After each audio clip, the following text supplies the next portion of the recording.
Okay, welcome back. My name is Lara, and I'm going to read a story called My Boyfriend is a Ghost. Ready? Yes. I know you've heard it before. So. I know what you're thinking, but it's true.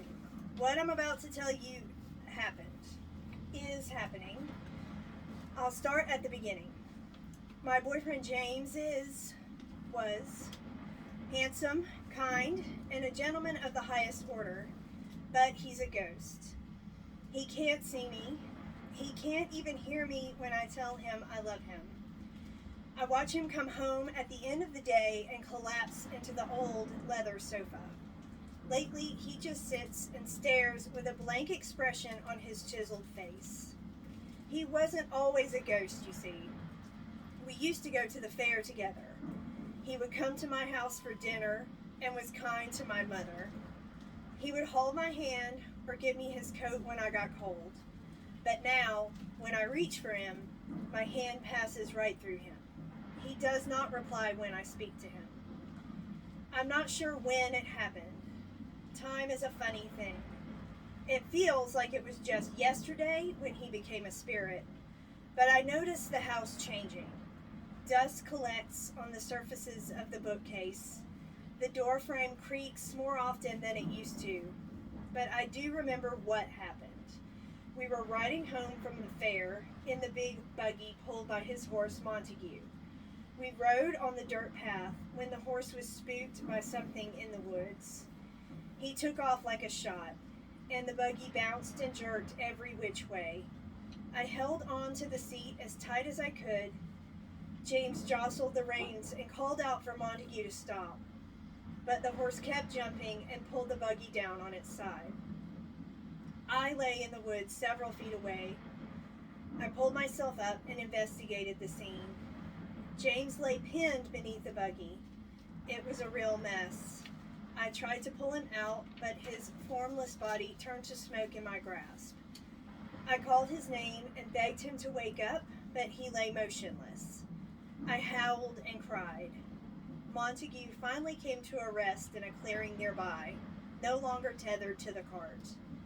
He was oblivious to the wreckage of the buggy or my heart. The world stopped spinning at that moment. The next thing I remember is watching James stare at my photograph on the mantelpiece. We were back at his home, but I had no idea how we got there. I tried to tell him I was okay. I'm here, darling. I'm right here. But he stared at the photograph with tears streaming down his face. His grief was unbearable. I couldn't stand to see him in such pain. He seemed unharmed, but would a ghost have visible injuries? I was unsure of the qualities of spirits, so I began making a list. He can no longer see me, but I can see him. It is a dreadful state to love someone who's unaware that you exist. The musky scent of his cologne is undetectable. I used to get goosebumps whenever I caught a whiff of him in the air, but that was before. He cannot eat.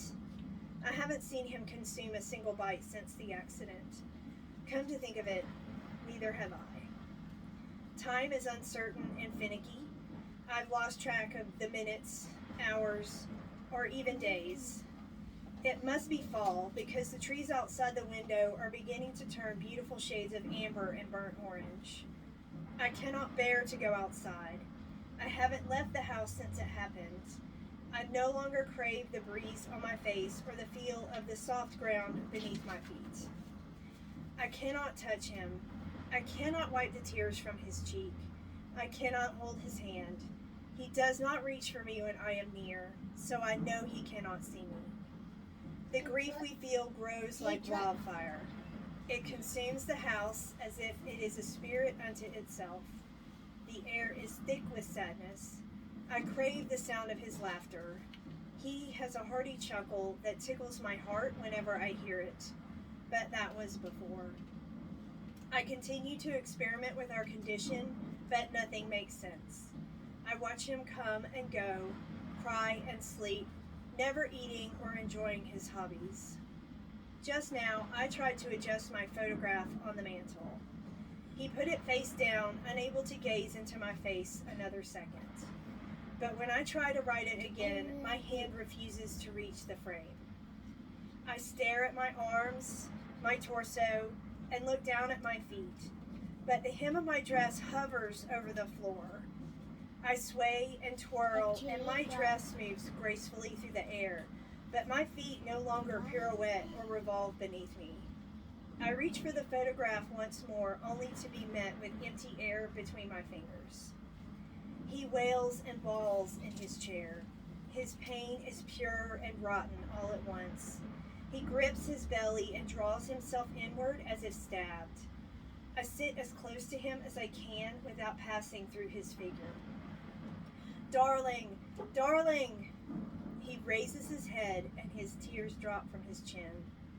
He's silent, staring at me, through me. Did he hear me? I try once more. James! He gasps and reaches out a hand towards me.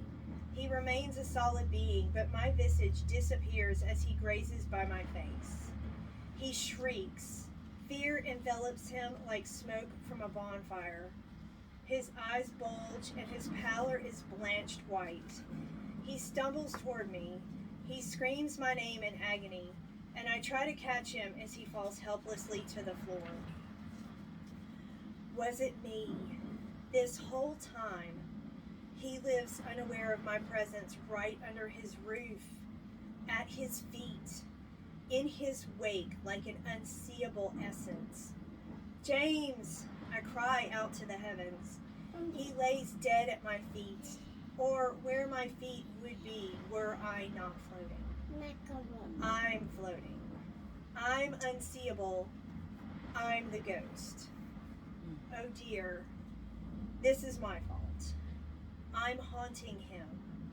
This can't be. It's not possible. He's now a corpse, but a slight wisp of light appears around him. His ghostly form rises and floats above him. He inspects his ethereal mass and draws his eyes to me. I reach out and our hands press together in a chilling touch. Darling, you can see me. You can feel me, I say in a whisper.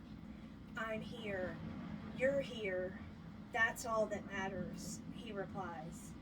He holds me close as we sway, celebrating our reunion in the spirit realm. Thank you. And I know you heard that one earlier. I wasn't prepared enough to bring as much as Russell has, so he's going to read something for us again.